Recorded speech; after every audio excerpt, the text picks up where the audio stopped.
Assalamu alaikum students, welcome and today we will discuss about particle in one dimensional box. Actually we will discuss its part 3. तो part 1 और part 2 जो है इसका हम पहले discuss कर चुके हैं और उनके लिंक्स मैं पार्ट 3 की डिस्क्रिप्शन में डाल दूंगी ताकि आप लोगों को अगर ज़रूरत हो तो आप डायरेक्टली वहां पे जाके देख सकें. So now we will discuss about some points of particle in one dimensional box. अच्छा जी, जो इसमें पहला पॉइंट है वो क्या है? The kinetic energy of the particle is quantised according to equation number 7. ठीक है, only certain energies are allowed for a particle in one dimensional box of length l. तो पिछले लेक्चर में इक्वेशन नंबर 7 के थ्रू से हमने kinetic energy particle की determine की थी, क्योंकि हमने ये अज्यूम किया था कि जो पोटेंशियल एनर्जी है inside the box of the particle वो 0 है. ठीक है, तो इस तरह से हमने इक्वेशन नंबर 7 से E0 पॉइंट कैलकुलेट किया था which is equal to h square over 8 ml square. Right, तो E0 पॉइंट हमें किस तरह से मिला था? जब हमने यहाँ पर जो एक्चुअल इक्वेशन है n square h square over 8 ml square, उसमें हमने n की वैल्यू 1 लगाई थी. ठीक है, तो जब हमने n की वैल्यू 1 लगाई which is for first energy level, तो हमारे पास E0 पॉइंट जो है this comes out to be h square over 8 ml square के बराबर आ गया था. ठीक है, तो इसलिए फिर इसका ये मतलब है कि एनर्जी जो है E0 पॉइंट भी this is not equal to 0, ये 0 के इक्वल नहीं है. हम सिर्फ इसको 0 पॉइंट इसलिए बोलते हैं कि वो लोएस्ट जो एनर्जी लेवल है उससे ये एनर्जी बिलोंग करती है. तो जो लोएस्ट एनर्जी है अगर वो भी 0 के बराबर नहीं है तो इसका मतलब एक्चुअली ये होगा कि पार्टिकल जो है this is not at rest, this is continuously moving. इसका मतलब ये भी है कि अगर कोई माइक्रो एटॉमिक पार्टिकल है like electron, this will possess certain amount of energy even at the lowest energy level. It means that this is constantly moving. और और इसका मतलब ये है कि this is supported by the Heisenberg uncertainty principle. ठीक है, और ये हाइजेनबर्ग अनसर्टेनिटी प्रिंसिपल को भी सपोर्ट करता है ये पॉइंट. और अगर वो कॉन्स्टेंटली मूव कर रहा है और वो 0 पॉइंट एनर्जी पोजेस नहीं कर रहा, इसका मतलब है कि we can not determine its position accurately. ठीक है, अच्छा, अब if the particle could possess 0 energy, अब देखें अगर पार्टिकल की एनर्जी जो है वो 0 हो जाए, ठीक है, तो आपको पता है कि energy and velocity these are directly proportional, तो इसका मतलब होगा कि उसकी वेलोसिटी भी 0 होगी. और अगर वेलोसिटी 0 हो जाए तो इसका मतलब आपको पता है कि मोमेंटम जो है वो बराबर होता है P is equal to m delta V. तो अगर डेल्टा V 0 है तो वो मास को भी 0 कर देगा, और जो डेल्टा P है which is uncertainty in momentum, this would be 0. ठीक है, इसका मतलब there would be no uncertainty in momentum. अब अगर मोमेंटम में अनसर्टेनिटी 0 है तो क्या होगा? डेल्टा x में जो अनसर्टेनिटी है वो इन्फिनिट हो जाएगी, क्योंकि क्या है कि जो प्रोडक्ट ऑफ अनसर्टेनिटी है उसको हम कंसिडर करते हैं, यानी delta P into delta x. ठीक है, तो अगर डेल्टा P 0 है तो इसका मतलब कि अनसर्टेनिटी डेल्टा x में बहुत ज्यादा होगी, इतनी ज्यादा होगी कि वो इन्फिनिट होगी. अगर वो इन्फिनिट है uncertainty in determining the position, तो इसका मतलब है कि पार्टिकल जो है वो बॉक्स के अंदर लोकेट नहीं किया जा सकता. ठीक है, अब लेकिन क्या है कि which is against the principle, जो कि प्रिंसिपल के अगेंस्ट होगा, इसलिए ये कहना कि डेल्टा P जो है वो 0 के बराबर है ये सही नहीं है. राइट, तो अब प्रिंसिपल हमारा क्या था कि हमने शुरू में particle in one dimensional box को स्टडी करते हुए ये अज्यूम किया था कि जो हमारे पास पार्टिकल है this should remain inside the box, ताकि हमें एक नॉर्मलाइज्ड वेव फंक्शन जो है वो मिल सके. तो इस वजह से यानी ये कहना कि डेल्टा P 0 के बराबर है ये थियोरेटिकली या सोच के लिहाज से ये ठीक नहीं है. सो देयर शुड बी, इसलिए हम ये नहीं कह सकते कि जो अनसर्टेनिटी है मोमेंटम में वो 0 के बराबर है, ठीक है, क्योंकि इस तरह तो ये होगा कि जो अनसर्टेनिटी होगी डेल्टा एक्स में, यानी अनसर्टेनिटी इन पोजीशन वो इन्फिनिट होगी, और इसका मतलब ये होगा कि पार्टिकल जो है वो बॉक्स के बाहर भी कहीं भी जा सकता है, तो so which is against our assumptions. Okay, depending on the value of n, the wave behavior of the particle is described by equation 9. Depending on the value of n, the wave behavior of the particle is described by equation number 9. ठीक है, तो पिछले lecture में equation number 9 के through से हमने इसका wave behaviour particle का डिटरमिन किया था, और उसकी प्रोबेबिलिटी जो है उसके साथ ही नीचे वाली इक्वेशन में साई स्क्वायर के जरिए हमने डिनोट की थी, और साई स्क्वायर की वैल्यू जो है यानी प्रोबेबिलिटी की वैल्यू हमेशा पॉजिटिव होती है। ओके, तो हमने क्या डिटरमिन किया था कि for n is equal to 1 the maximum probability is at x is equal to l by 2। ठीक है, अब ये l बाई 2 क्या चीज है ये हम आगे वाली स्लाइड में अभी देखते हैं, जबकि n इज इक्वल 2 के लिए यानी जब ऑर्बिट नंबर एनर्जी लेवल ये 2 के बराबर है, तो मैक्सिमम प्रोबेबिलिटी जो है ये कहाँ पे होगी, x is equal to l by 4 is equal to and x is equal to 3l by 4। ठीक है, तो जबकि इस केस में जो प्रोबेबिलिटी है वो 0 होगी at x is equal to l by 2। अब ये क्या चीज है, इसके मतलब आपने कंफ्यूज नहीं होना, हम अभी ये नेक्स्ट स्लाइड में डायग्राम के थ्रू से इसे देखते हैं। ओके, तो ये हमारे पास देखें प्लॉट्स हैं, plots of allowed energy levels as well as psi and psi square are shown in figure. तो पार्ट 1 और पार्ट 2 में, ठीक है, हमने श्रोडिंगर वेव इक्वेशन को particle in one dimensional box के अंदर अप्लाई किया, और फिर उसकी एप्लीकेशन के बाद हमारे पास साई और साई स्क्वायर की वैल्यूज आई। ठीक है, और इसमें हमने ये देखा कि साई और साई स्क्वायर जो है ये क्वांटाइज्ड है, इसकी वैल्यूज जो है वो क्वांटाइज्ड हो गई, यानी इलेक्ट्रॉन जो है उसकी पोजीशन भी क्वांटाइज्ड हो गई और उसकी एनर्जी भी क्वांटाइज्ड हो गई।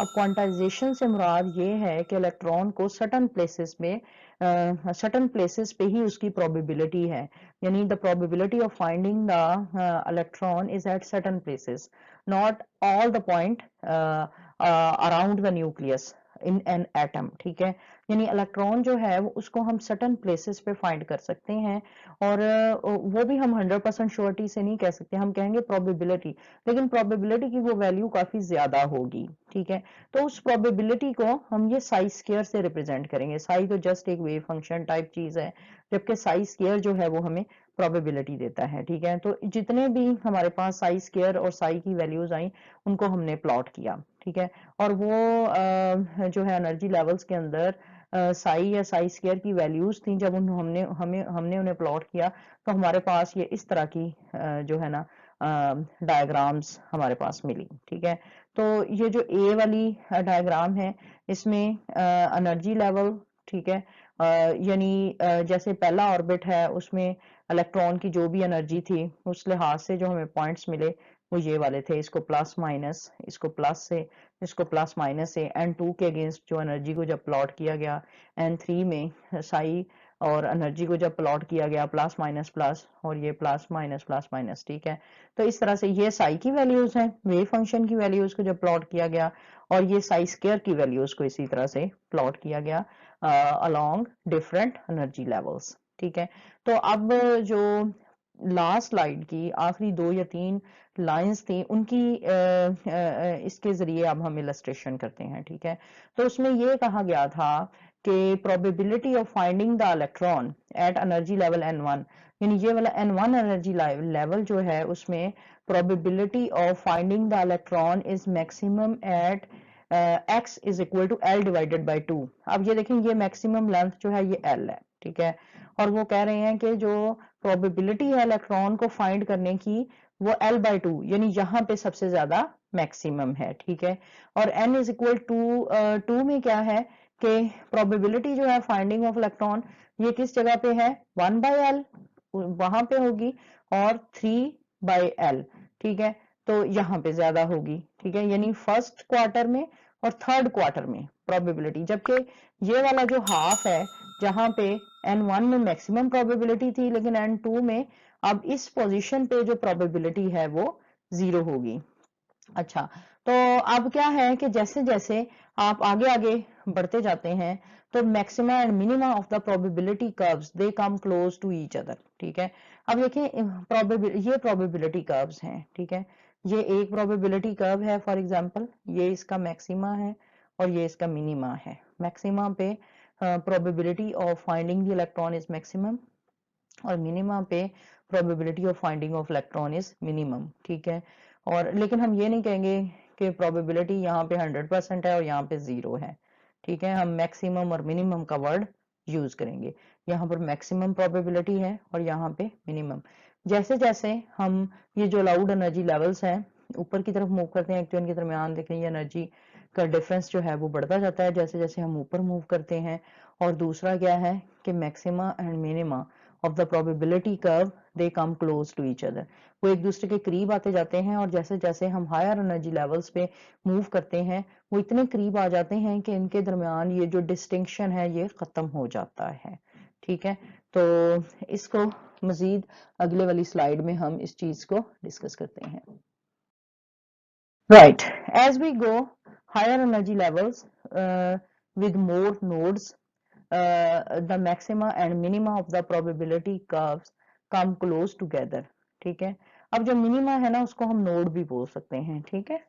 जहां पे ये प्रोबेबिलिटी कर्व में ये देखें ये यहाँ पे ये मैक्सिमा है, फॉर एग्जांपल ये नीचे की तरफ ये आते हुए मिनिमा, यहाँ से फिर ये मैक्सिमा की तरफ जाता है, राइट, लाइक दैट। तो ये जो नीचे वाला पॉइंट है जो मिनिमा है उसको हम नोड भी बोलते हैं। तो जैसे जैसे हम हायर एनर्जी लेवल्स की तरफ जाते हैं, ज्यादा नोड्स की तरफ, the maxima and minima of the probability curves come close together and the variation in probability along the box ultimately becomes undetectable, ठीक है। तो अब फिर जाहिर है वो जब एक दूसरे के करीब आते जाएंगे तो जो प्रोबेबिलिटी है वो हर जगह पे हायर एनर्जी लेवल्स पे यूनिफॉर्म हो जाएगी और फिर वेरिएशन जो है वो अनडिटेक्टेबल हो जाएगी। For high quantum numbers we approach the classical results of uniform probability density, यानी अब हाई क्वांटम नंबर्स जो है इसी बेस पे particle in one dimensional box का जो एक सोल्यूशन है वो क्वांटम नंबर्स की फॉर्म में भी है जो कि हमने लोअर क्लासेस में पढ़े हुए हैं। तो हम अपनी लोअर क्लासेस वाली नॉलेज को यूज करते हुए हाई क्वांटम नंबर से मुराद यहाँ पर ये लेंगे जहां पर n की वैल्यू बड़ी होगी। वैसे n इज इक्वल टू हमने 7 तक पढ़ा है लेकिन वो n जो है इन्फिनिटी तक जा सकता है। तो अगर हम हाई क्वांटम नंबर की वैल्यूज लें तो हम प्रोबेबिलिटी डेंसिटी के क्लासिकल रिजल्ट्स की तरफ पहुंच जाते हैं।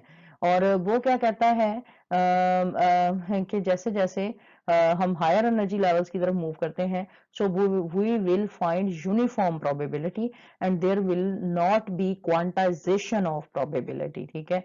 and this is in agreement with the Bohr's correspondence principle. According to this principle the quantum mechanical predictions or results approach the predictions of classical mechanics as the quantum numbers describing the system become very large. तो ये वही बात है जो मैं पहले आपको बता चुकी हूँ। अब बोहर क्रॉसपॉन्डेंस प्रिंसिपल ये कहता है कि जो क्वांटम मैकेनिकल रिजल्ट्स हैं वो क्लासिकल रिजल्ट्स के मुताबिक ही हो जाते हैं जब क्वांटम नंबर्स जो कि उन सिस्टम को डिस्क्राइब कर रहे होते हैं वो बहुत ज्यादा हो जाते हैं, ठीक है। तो एक्चुअली जैसे जैसे हम हायर एनर्जी लेवल की तरफ मूव करेंगे होता क्या है कि मास ऑफ द सिस्टम जो है वो बढ़ता जाएगा, ठीक है। क्योंकि कम क्वांटम नंबर वाला जो सिस्टम होगा वो कम मास वाले सिस्टम के लिए होगा और ज्यादा क्वांटम नंबर्स वाला सिस्टम जो है वो हाई मास वाले सिस्टम के लिए होगा, ठीक है। तो क्वांटम मैकेनिक्स जो है वो डील ही उन बॉडीज को करती है जिनका मास बहुत कम होता है। तो ये हम पहले भी कह चुके हैं कि क्लासिकल मैकेनिक्स जो है वो बिगर बॉडीज को मोशन को डील करती है जबकि क्वांटम मैकेनिक्स जो है वो स्मॉलर और you can say smallest bodies की मोशन को डिपिक्ट करती है। Right. Now we have the important applications of particle in one-dimensional box. Okay, the problem of particle in a one-dimensional box is not merely an exercise in mathematics.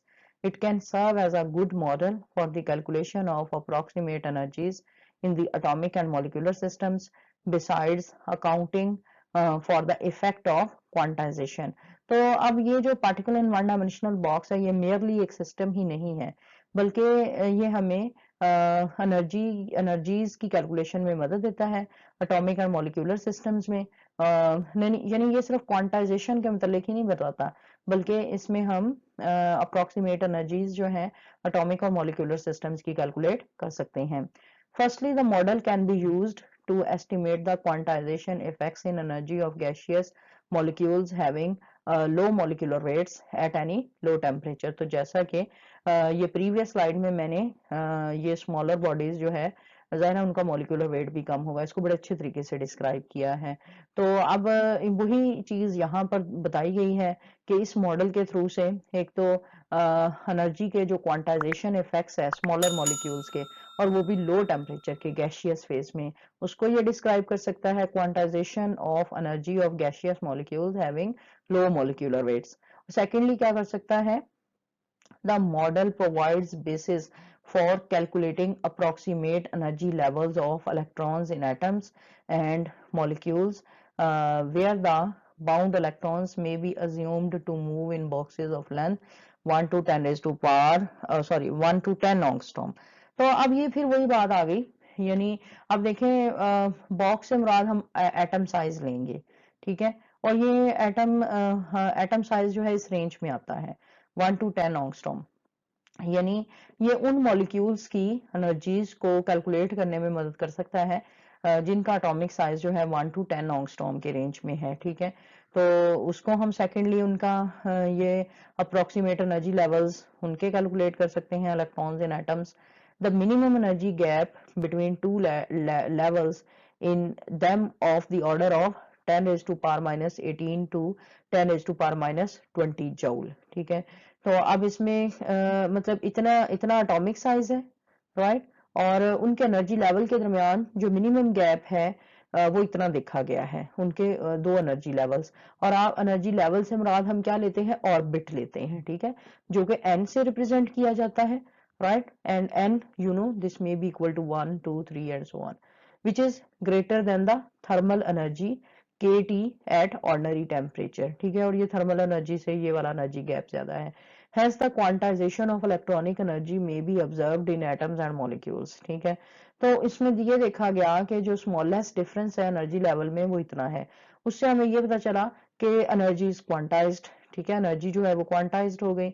Such calculations also provide satisfactory interpretation of electronic spectra of atoms and molecules। और एक और इसकी application क्या है कि जो atoms और molecules का इलेक्ट्रॉनिक स्पेक्ट्रा है उसकी कैलकुलेशन जो है उसके भी सेटिस्फैक्टरी रिजल्ट इसके जरिए हमें मिलते हैं। An electron in an atom और molecule can jump from a lower energy level to a higher energy level by absorption of light of suitable wavelength, और it can jump from higher to lower level by emission of light। तो ये absorption और emission spectra को ये lines explain करती हैं कि electron जो है अगर लाइट एब्जॉर्ब करे तो वो एब्जॉर्प्शन स्पेक्ट्रा देगा, और अगर वो लाइट एमिट करे, अगर वो हायर से लोअर एनर्जी लेवल में आए तो वो एमिशन स्पेक्ट्रा को जो है ये लाइंस रिप्रेजेंट कर रही हैं। और एब्जॉर्प्शन और एमिशन स्पेक्ट्रा को बड़े अच्छे तरीके से particle in one dimensional box वाले असम्पशन से एक्सप्लेन किया जा सकता है। The wavelength of light emitted or absorbed is related to the energy gap between two levels, जिसको हम ये द ब्रॉगली इक्वेशन से रिप्रेजेंट कर सकते हैं, that is delta E is equal to hc divided by lambda। Okay. इसके अलावा क्या है, the model is suitable for explaining the electronic spectra UV visible of conjugated organic molecules। Spectral data for polyenes agree fairly with the calculated values। Such linear molecules are treated as one-dimensional boxes in which the pi electrons move from one end of conjugated chain to the other end। So this is very very important application। और next lecture में इससे related हम numerical problem भी study करेंगे। जो कि इस point को बहुत अच्छे तरीके से एक्सप्लेन करेगा। तो ओवरऑल क्या है कि इस मॉडल को हम यूज कर सकते हैं electron UV visible electronic spectra की जो है वो एक्सप्लेनेशन के लिए। और जो हमें स्पेक्ट्रल डेटा ऑब्टेन्ड होता है पॉलीइंस मीन ऐसे सिस्टम जिसमें डबल बॉन्ड कॉन्जुगेशन में होता है, और जो स्पेक्ट्रल डेटा जो है वो एग्री करता है कैलकुलेटेड वैल्यूज के साथ। अब इन लीनियर मॉलिक्यूल्स को फॉर एग्जांपल हम एग्जांपल में ब्यूटाडाइइन का मॉलिक्यूल स्टडी करेंगे, तो उनको हम ऐसे लीनियर मॉलिक्यूल्स को वन डायमेंशनल बॉक्सेस के तौर पर ट्रीट किया जाता है, और उनमें पाई इलेक्ट्रॉन्स जो हैं वो मूव करते हैं from one end of conjugated chain to the other. ठीक है, तो ब्यूटाडाइइन में फॉर एग्जांपल हमारे पास दो डबल बॉन्ड होते हैं। ठीक है, तो यानी कार्बन नंबर 1 से जो पाई इलेक्ट्रॉन है वो मूव कर सकता है टुवर्ड्स कार्बन नंबर 3 तक, राइट। तो इस तरह से, और फिर 4 पे भी जा सकता है। तो वन एंड ऑफ कॉन्जुगेशन से पाई इलेक्ट्रॉन जो है वो लास्ट एंड ऑफ कॉन्जुगेशन तक जो है वो जाते हैं। सो this was the end of today's lecture, and in the next lecture we will meet with numerical problems to particle in one dimensional box. Till then, Allah Hafiz.